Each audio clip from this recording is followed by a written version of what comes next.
आप सभी का मेरे YouTube चैनल गोपाल जंग में एक बार फिर से स्वागत है। आज की हमारी जो वीडियो होने वाली है वो बहुत ही भव्य और बहुत ही खूबसूरत सी एक कहानी है, जिसके बारे में हम आपको बताएंगे। आप जो ये दृश्य देख रहे हैं, ये दृश्य जो है कि गौरखगिरी पर्वत का बहुत ही खूबसूरत सा दृश्य है। यहाँ पर कई सारी जो है कि मंदिर हैं और गोरखनाथ जो अलाउद्दीन के गुरु हुआ करते थे, उनका भी मंदिर यहीं पर है। सिद्धि बाबा जी का मंदिर भी यहीं पर है। ये देख सकते हैं कितना भव्य, बहुत विशाल जो है कि यह गौरखगिरी पर्वत आप देख सकते हैं कितना खूबसूरत सा यह पर्वत है। आप सब कभी यहाँ पर, ये जो है कि महोबा के उत्तर प्रदेश में स्थित है और इसे फिर से जो है कि बनाया जाएगा। इस यहाँ पर जो पगडंड रास्ते हैं वो उससे बनाए जाएंगे, जिसके लिए योगी आदित्यनाथ सरकार जो है उन्होंने यहाँ पर जो है कि 12 करोड़ रुपये खर्च करके वहाँ पर रास्ता बनाया है। यहाँ पर आप देख सकते हैं ये गोरखनाथ पर्वत का, इससे थोड़ा आप देख सकते हैं यहाँ पर एक माता जी का मंदिर बना है जो नाग देवी माता जी का मंदिर है। और यहीं पर कहा जाता है गोरखनाथ पर्वत जो है, जो गौरखगिरी पर्वत जो है कि वहाँ पर सीता जी जो है वनवास, सीता जी, राम और लक्ष्मण जो है कि वनवास के वक्त जो है कि यहीं पर इस पर्वत पर आए थे। उसकी एक अलग कहानी है, वह भी हम आपको बताएंगे। यहाँ पर देख सकते हैं, यहाँ पर एक चिन्ह, यहाँ पर जो है कि एक बहुत ही भव्य और सुंदर सी तस्वीर बनी है, जिसमें यह लिखा गया है, चित्र बना हुआ है, जिसमें यह बताया गया है कि किस तरह से नारद जी जो है कि अपने आप को जो है कि जो नृत्य करती, जो एक वहाँ पर जो एक स्त्री दिखाई दे रही है, असल में वो जो है नारद जी का प्रतिबिंब है। जो आप देख सकते हैं, आप इसमें देख रहे हैं नारद जी का जो प्रतिबिंब बना हुआ है, उसमें नारद जी का जो मुख है वो बंदर की तरह है। आपको पता होगा कि एक बार नारद जी जो है कि शादी करने निकले थे और उन्होंने जो है कि विष्णु भगवान से बहुत ही कड़ी तपस्या करके एक वर मांगा था कि वो, क्योंकि विष्णु भगवान जो है कि बहुत ही सुंदर दिखाई देते हैं, तो उन्होंने ये सोचा कि मैं अगर विष्णु भगवान जी की तरह सुंदर दिखाई दूंगा तो हमें एक जो है कि खूबसूरत जो है कि स्त्री जो है कि विवाहित जो उनका जीवन जो है कि काफ़ी अच्छा चलेगा। तो एक बहुत ही भव्य और खूबसूरत सी कहानी है, जिसके बारे में हम आपको बताएंगे। एक दिन नारद मुनि घूमते घामते जो है कि हिमालय पर्वत की गुफा पर पहुंच गए और वहां पहुंचते ही जो है कि गुफा में कई जो देवलोग जो था वो वहाँ पर जब पहुँचे तो उन्होंने वहाँ पर जो है कि अपने तपोस्थली वहाँ पर बनाई, वहाँ पर वो तपस्या करने लगे। और कहा जाता है कि वहाँ पर जो है तपस्या करते करते जो है कि भगवान विष्णु की तपस्या उन्होंने जब शुरू की, आप देख, तो वहाँ पर जो है कि उन्होंने इंद्र जो बहुत ही चिंतित हो गए। वो जब चिंतित हो गए तो उन्होंने जो है कि कई सारे लोगों को, अलग अलग देवताओं को वहाँ उन्हें परेशान करने के लिए जो है कि भेज दिया, क्योंकि इंद्र जो था उनका जब भी कोई तपस्या करने लगता है तो इंद्र को यही लगता है कि उनका जो है कि सिंहासन अब जो है छिन जाएगा, क्योंकि वह इंद्र है उनके। तो इस तरह से इंद्र ने ये सोचा कि चलो हम नारद जी की जो है तपस्या भंग करते हैं। तो नारद जी जो है कि यह सोचकर जो है कि उन्होंने देवराज इंद्र ने कामदेव जी को भेजा वहाँ पर उनके पास जो है कामदेव जी जब वहाँ पर पहुँचे तो नारद मुनि को तपस्या में लीन देखकर जो है कामदेव जी ने कई सारी जो है कि अपनी जो कामाग्नि हो उसको भड़काने की कोशिश की। और पहले तो उन्होंने जो है कि बरसात कराई, फिर जो है कि आंधी तूफान वगैरह सब चलाया, और बहुत कई बार जो है कि उन्होंने क्या किया कि उन्होंने खूबसूरत से रंग बिरंगे फूल जो है कि उनके ऊपर बरसाए, ताकि जो है कि उनकी कामाग्नि जो है बढ़ती जाए। लेकिन उसके बाद भी नहीं माने तो उन्होंने कोयल और कई सारे अलग अलग जो पक्षी होते हैं जिनकी खूबसूरत और मधुर जो है कि ध्वनि आवाज़ जो होती है उनकी, उस पर भी, लेकिन उसके ऊपर भी जब वो नहीं माने तो मुनि के आसपास जो है कई सारे अप्सराएं जो है कि भेजी थी, जैसे मेनका और रुचि और रंबा वगैरह होती हैं।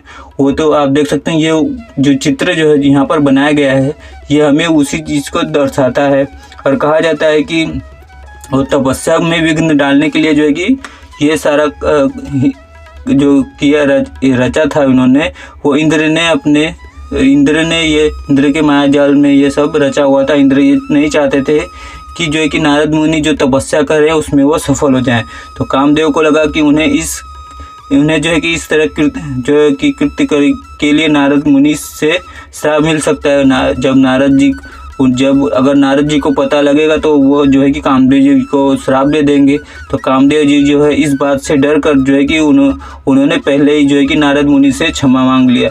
नारद जी ने उन्हें क्षमा भी कर दिया और कहा कि इससे नारद मुनि मन के अंदर जो है कि बहुत अहंकार आ गया। वो बोले कि अब तो मैं जब ऐसा मैं कर सकता हूँ तब तो मैं बहुत कुछ कर सकता हूँ। तो इस वजह से जो है कि नारद जी जो है हमेशा नारायण नारायण करते रहते हैं। उन्हें जो है कि नारद मुनि को आप जानते हैं कि वह जो समाचार जो है कि हर जगह यहाँ से वहाँ देवताओं के बीच उन्हें जो है कि वो जाते थे, उन्हें बताते थे। लेकिन जब नारद जी को अहंकार हो गया तो शिव जी के सामने वो चले गए, शिव जी के पास गए तो उन्होंने शिव जी के सामने खुद का बहुत बताया कि मैं ऐसा हूँ, बहुत बखान किया वैसा हूँ, और अपने बारे में बहुत ही सारी अच्छी बातें करने लगे। उन्होंने नारद मुनि को सलाह दी। नारद मुनि को से कहा कि शिव जी ने कि आप जो है कि भगवान विष्णु से ये बात जो है कहिए। तो तब नारद जी बहुत खुश हुए और उन्होंने जो है कि शिव जी को यह बात पता थी कि नारद जी जो है कि अहंकार में आ चुके हैं। तो उनका जो अहंकार है वो सिर्फ जो है कि विष्णु भगवान ही तोड़ सकते हैं। इसलिए जो है कि उन्होंने विष्णु भगवान को, जो नारद जी है उनको विष्णु भगवान के पास भेज दिया, और अहंकार में चूर जो नारद जी थे वो सीधा जो है कि विष्णु भगवान के पास जो है कि चले गए। और वो जानते थे, और जैसा कि शंकर भगवान जो थे वो जानते थे कि विष्णु भगवान जो है अपने भक्तों के जो अहंकार है वो तोड़ दिया करते हैं।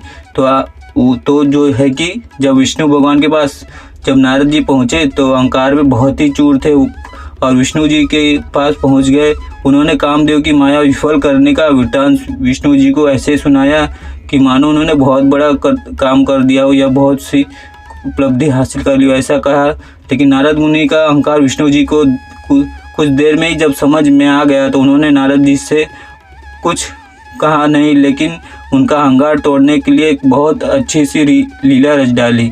आप देख सकते हैं यहाँ पर कई सारे गोरखनाथ जी के जो गौरगिरी पर्वत है, यहाँ पर कई सारे ऐसे आपको छोटी छोटी गुफाएं देखने को मिल जाएंगी। ये उस वक़्त के गौरगिरी जो पर्वत है जो बहुत ही भव्य और सुंदर सा ये गौरगिरी पर्वत अलाउद्दीन और उनके गुरु गोरखनाथ के लिए माना जाता है कि यहाँ पर उनके जो है कि गोरखनाथ जो हुआ करते थे वो अलाउद्दीन के जो है कि गुरु हुआ करते थे। उनसे सारी चीज़ें वो जानकर, और सिद्धि बाबा और जो मंदिर है वो काफ़ी ऊपर तक है। यहाँ पर कई सारी ऐसी बड़ी बड़ी आपको चट्टानें देखने को मिल जाएंगी। तो वहाँ पर जो है कि विष्णु जी से आज्ञा लेकर वे चल दिए। रास्ते में उन्हें एक नगर भी दिखाई दिया जो विष्णु जी ने अपनी माया से बनाया था। आप जानते हैं विष्णु जी को मायापति भी कहा जाता है। और उन्हें जो है कि यहाँ जो है कि वहाँ पर एक राज्य दिखा, और राजा जो है कि राजा जो वहाँ पर दिखे तो उनकी वहाँ पर जो है कि पुत्री जो थी उनका नाम था विश्व मोहिनी थी, ऐसा उनका नाम था। कहा जाता था कि वो बहुत ही सुंदर, उन्होंने जो लीला रची थी विष्णु भगवान जी ने, तो उन्होंने जो है कि लीला रची थी और वहाँ पर एक राज्य स्थापित कर दिया। और वहाँ पर यह दिखाया कि वहाँ पर एक स्वयंवर हो रहा है। वहाँ पर एक बहुत ही खूबसूरत सी जो वहाँ पर खूबसूरत महिला है उसका विवाह हो रहा है, और उसका प्रस्ताव जो है कि नारद जी को भिजवा दिया। लेकिन राजा ने उनका जो है कि स्वयंवर आयोजित कर दिया उस लड़की का, और जिसमें कई राजकुमार जो है कि वहाँ पर पहुँच गए थे। तो ऐसे में नारद मुनि नगर में जब पहुँचे तो राजा जो सिलनित था उस राज्य का जो राजा था उसका नाम जो था सिलनिधि से मिलने गए, और वहाँ राजा सिलनिधि ने उन्हें राजकुमारी विश्व मोहिनी के स्वयंवर के बारे में बताया और कहा कि साथ ही में उन्होंने निवेदन किया कि वो राजकुमार की हस्तरेखा देखें और उन्हें भविष्य की जानकारी दें। जब नारद के सामने विश्व मोहिनी आई तो वह उनका रूप देख मोहित हो गया, और विश्व मोहिनी के हस्तरेखा में लिखा था कि जो भी उनसे विवाह करेगा वह अमर हो जाएगा। लेकिन यह बात उन्होंने राजा और राजकुमारी को नहीं बताई, और उन्होंने कुछ और ही बता दिया। जबकि नारद मुनि इस बात को समझ ही नहीं पाए कि ये सारी लीला जो है कि विष्णु भगवान की है। ये जो माया है, ये जो जिनसे वो बात कर रहे हैं वो सारी की सारी जो है कि विष्णु भगवान की एक माया है, जिसके बारे में नारद जी को पता ही नहीं चला।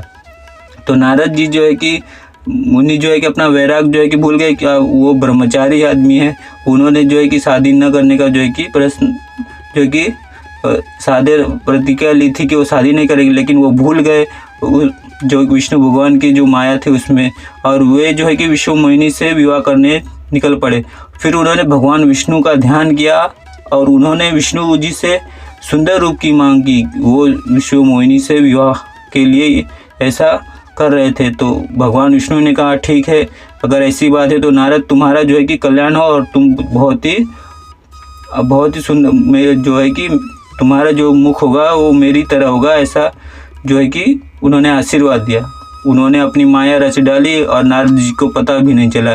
नारद मुनि का जो मुख है वो बंदर की तरह हो गया। वो स्वयंवर में जो है कि हंसते गाते चल दिए कि अब तो मैं जो है कि विश्व मोहिनी से विवाह कर ही लूँगा।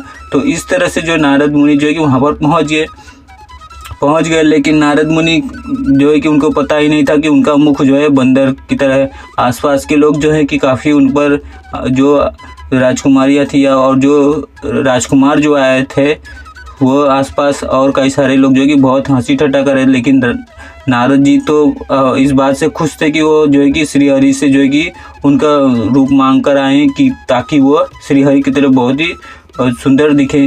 तो इसलिए नारद जी ने इस बात पर ध्यान न देकर जो है कि सिर्फ इस बात पर ध्यान दिया कि वो बहुत ही सुंदर हैं, और ये दोनों जो है कि नारद मुनि के पास बैठ गए और उनकी रूप की प्रशंसा करने लगे। इससे उनका जो है कि अहंकार और भी बढ़ गया।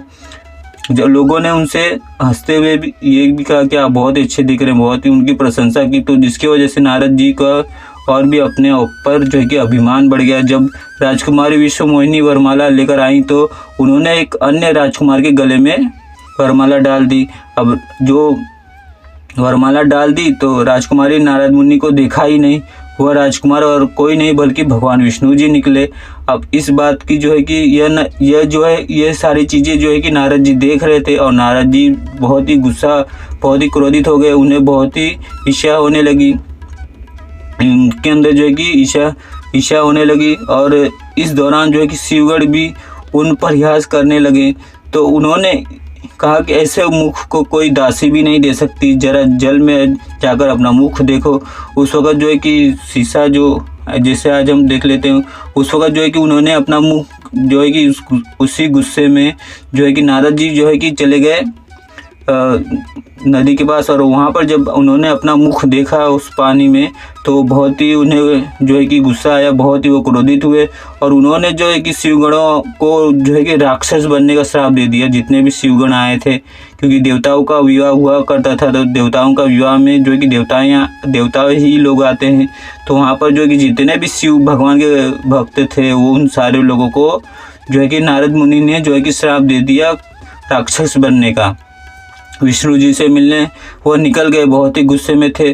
तो तब तक जब उनका मुख भी सामान्य हो चुका था, जैसे जैसे वह उस राज्य से निकलने लगे तो विष्णु जी का भी जो नारद जी थे उनका मुख जो है कि वह सामान्य होने लगा। और वह जो है कि उनके साथ जो है कि माता लक्ष्मी और विष्णु मोहिनी भी, यह देखकर नारद मुनि विष्णु जी को समझ में आ गया।